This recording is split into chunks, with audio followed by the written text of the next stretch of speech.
आए हैं, मैं उन्हें आमंत्रित करूंगा। जरा मतो जिंदाबाद जिंदाबाद जिंदाबाद जिंदाबाद जिंदाबाद। अब मैं इन्हें अपना माइक सुपुर्द करते हुए आग्रह करूंगा कि वो आप सब के फोन लेके नहीं तो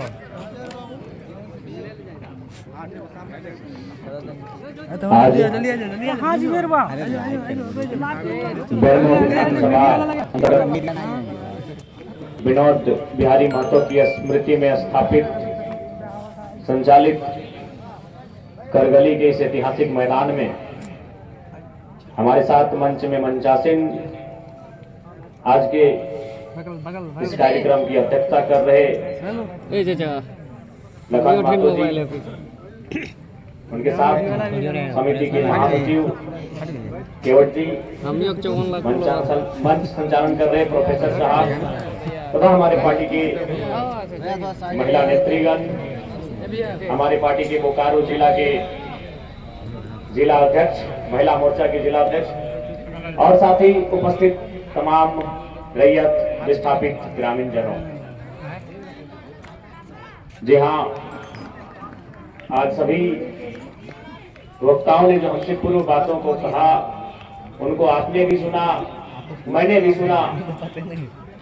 आज उनकी बातों में वही पीड़ा की झलक है जिस पीड़ा के साथ हमने झारखंड राज्य को अलग किया था, जिस पीड़ा के समाधान के लिए हमने झारखंड राज्य को अलग किया था। आज उनकी बातों में वही पीड़ा की झलक दिखाई दे रही है। इसलिए आज हमें लगता है, आज हमें आवश्यकता है विस्थापित तमाम विस्थापितों को एक मंच में आने की आवश्यकता है। निसंदेह आज चाहे वह बीसीसीएल के विस्थापित हो, सीसीएल के विस्थापित हो, टीबीसी के विस्थापित हो या बीएसएल के विस्थापित हो, आज कहीं ना कहीं इस बात को हमें स्वीकार करना होगा कि हम विस्थापितों में भी कई समूह, कई ग्रुपों में हम लोग विभाजित हो चुके हैं। आज यदि हम लोग अपनी निजी महत्वाकांक्षा को किनारे रख के, किनारे हटा के अगर नहीं हम लोग मध्यस्थता करते हैं, एक मंच में नहीं आते हैं, तो आने वाला दिन आपके लिए बड़ा दुभर लग रहा है। आने वाला दिन और कष्टकारी और पीड़ादायक होगा। इसका अंदाजा आप लगा सकते हैं कि एक विधायक होने के बाद देख सकते हैं हमारे साथ क्या व्यवहार हुआ। ठीक है, हमने चुनौती प्रस्तुत किया, चुनौती हम कल भी प्रस्तुत करेंगे, लेकिन एक विधायक होने के बाद आप देख सकते हैं कि जो प्रशासन की टीम आई थी, लगभग आधा दर्जन प्रखंड के प्रखंड विकास पदाधिकारी थे, आधा दर्जन थाना के थाना प्रभारी थे, SDM Bermo, SDPO Bermo, ADC Bokaro, उनके साथ साथ वाटर कैनन की गाड़ियां, फायर ब्रिगेड की गाड़ियां, आंसू गैस वाली गाड़ियां, रबर दागने वाली गाड़ियां, ऐसा टीम बनाकर आई थी जैसे मानो वो रैयतों से नहीं बल्कि किसी आतंकवादियों से मुकाबला करने आए। क्या हाल होगा आपको सोच के देखिए। एक विधायक है हम, ठीक है, हमारे समर्थकों ने गलत किया था, सही किया था, वो अलग विषय है, लेकिन प्रशासन का ये रूप, ये कौन सा संवैधानिक तरीका है भाई। एक भाज मामूली क्वार्टर का विषय था, ऐसे ऐसे क्वार्टर धनबाद बोकारो में गिनेंगे तो शायद 1 लाख के आसपास होगा, 1 लाख के आसपास होगा। एक मामूली क्वार्टर के लिए जो प्रशासन ने अपना एक घृणित चेहरा दिखाया, बिल्कुल ये घृणित चेहरा था प्रशासन, ये नफरती चेहरा था प्रशासन का, ये असंवैधानिक अभद्र प्रशासन का। एक विधायक के साथ जब वो इस प्रकार का व्यवहार कर सकते हैं तो सोचिए आम ग्रामीण रैयत विस्थापितों का क्या हश्र होगा आने वाले सालों।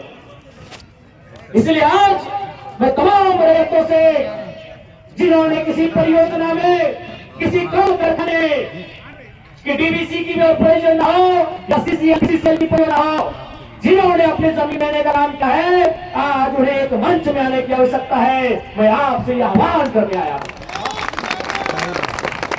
आज मैं एक विधायक हूं, एक 30 साल का युवा, एक सुनहरा सपना, एक सुनहरी जिंदगी हमारे सामने, लेकिन आज उस जिंदगी को ठोकर मार के हम कांटों की ताज को स्वीकार करते हैं।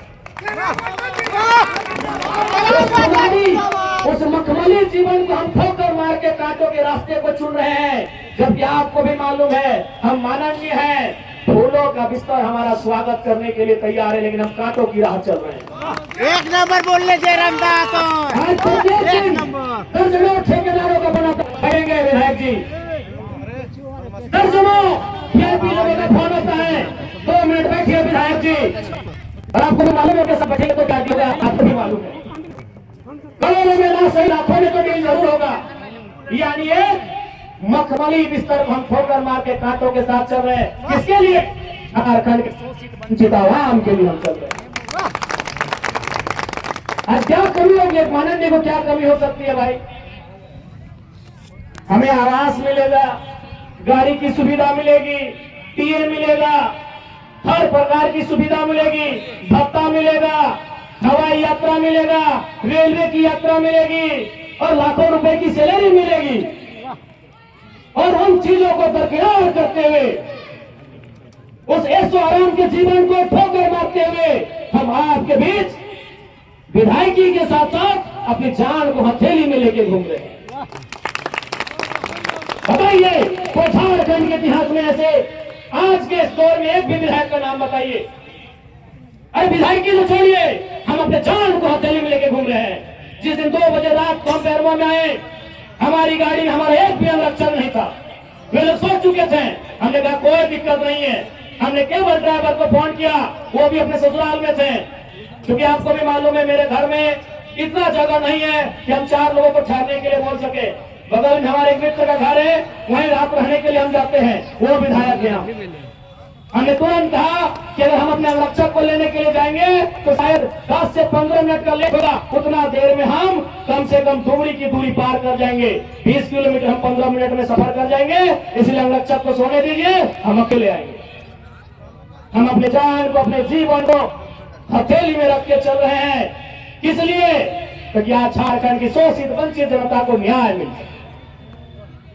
तो आप इतना तो कर सकते हैं, एक 30 साल का लड़का अपने आराम के जीवन को छोड़कर, ऐसो आराम को छोड़कर आज आपके लिए कांटों के रास्ते में चलने के लिए तैयार है। आप कम से कम ये जो 15, 16, 50, 60 समितियां बना के रखे हैं विस्थापन के नाम में, क्या एक नहीं कर सकते हैं? आप कीजिए।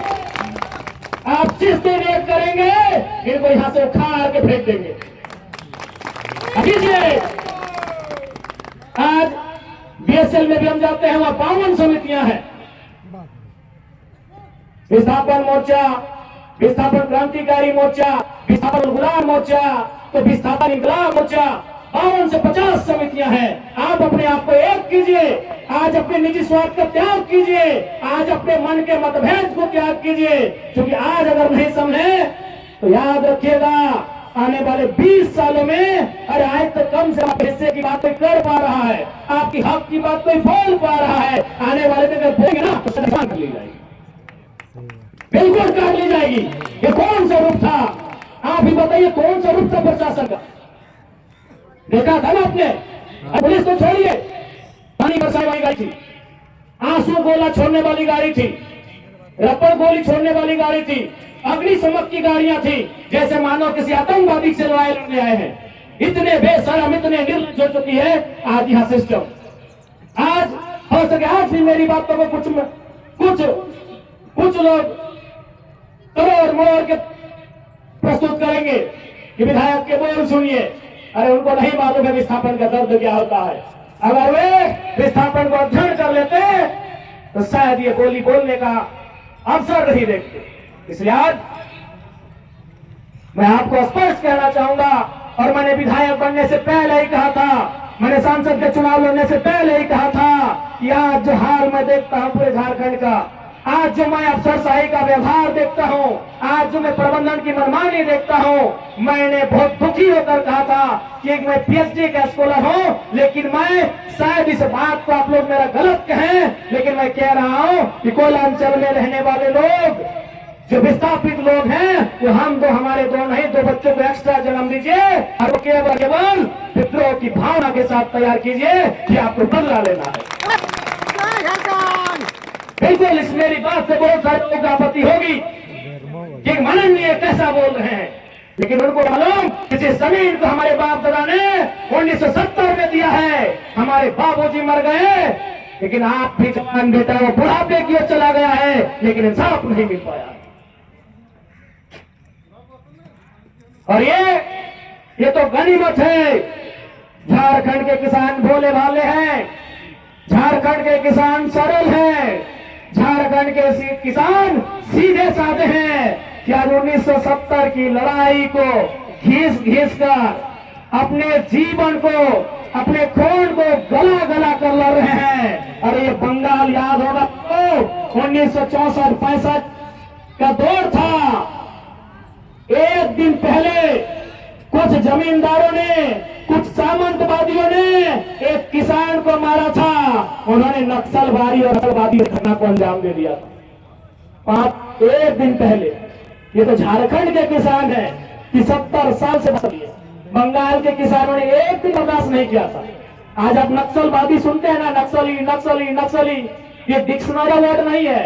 नक्सली कोई बुरा वर्ड नहीं है। नक्सली बुरा हो सकता है, नक्सली वर्ड बुरा वर्ड नहीं है। नक्सली एक्चुअल में, वास्तव में बंगाल में दार्जिलिंग जो क्षेत्र है वहां एक गांव है, उसका नाम है नक्सलवाड़ी। नक्सली कोई डिक्शनरी का शब्द नहीं है जिसको हम लोग झारखंड में सुनते हैं नक्सली। एक बंगाल का गांव है, उसका नाम है नक्सलवाड़ी। उसी गांव में घटना घटी थी। किसानों को कुछ जमींदारों ने, जमींदार को आप प्रबंधन से तुलना कर सकते हैं, जमींदार को प्रशासन से तुलना